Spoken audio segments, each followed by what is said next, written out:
be answering the questions about Hector St. John de la Crevecoeur. Excuse me if I'm pronouncing that name wrong. But to start, to answer question 1, what factors were identified as making a person America in the late 18th century from Hector's letters? Hector would describe Americans as people who had a lot of freedom, a lot of liberty to do just voluntary stuff that they couldn't do before in the nation that they came from, which the nations that they were coming from, the immigrants, already had a structure built, they already had a government built, rules and everything, but this was a new opportunity to start fresh. Okay, we know what we like, we know what we dislike. How can we build a nation from this? He would describe an American to be just very freeing, to have opinions, to do the religion, practice the religion that they want to practice, marry who they want to marry, and as well speak languages freely.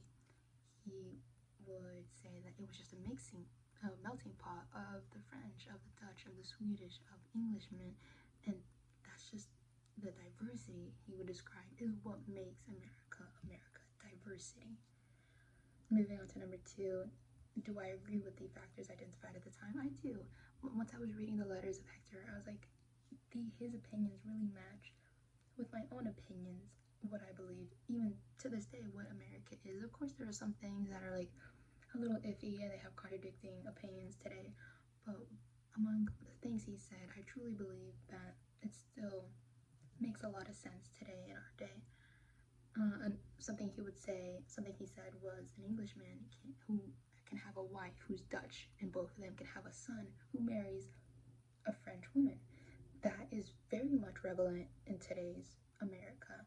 A lot of people don't have to marry in their ethnicity and their nationality.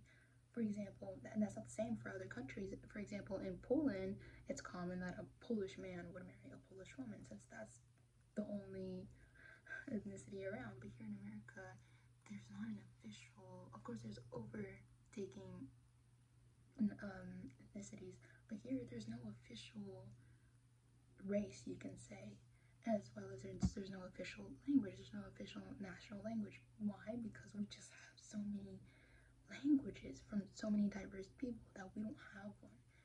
People who go to France obviously speak French, people who go to Russia speak Russian, so on and so on, but here we just have a melting pot of people who speak different languages. So it's very much accurate to what Hector was saying, and it's very much accurate today, 200 years later. Moving on to question 3, how does chapter 6 and 7 relate to what Hector was saying? In chapter 6 and 7, the founding fathers, as I said, they came from countries that they didn't like how the government was structured. So moving on to this new country, they saw an opportunity after the American Revolution, of course. Okay, we know what we like, we know what we dislike. How are we going to build a government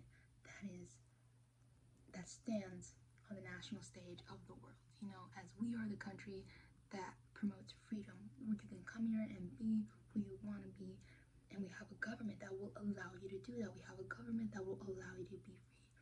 So that was really prevalent in making America. What rules, what constitution should we establish that will allow that freedom for people to be who they want to be?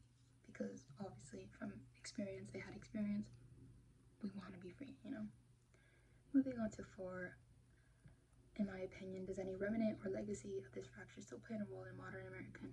It very much does, in my opinion. What he says is something that us as Americans should remember and value, that we shouldn't fight over what race is more superior, we shouldn't fight over what language is more superior, what culture is more superior, because at the end of the day, this country was founded by immigrants who don't want to be put in a square, they want to be put in a circle, if that makes sense, an abstract circle.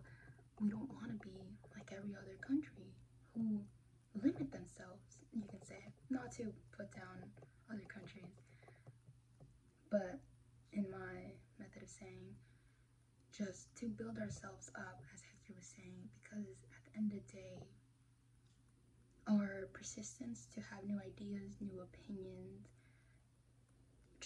it really truly is what makes us a country, which is why it's important, in my opinion, that we remember this, what he says, all the arts and sciences that we incorporate into this country is what we should remember. And we shouldn't be in a straight line of what's right and what's wrong, because everything I feel should be accepted at the end of the day. So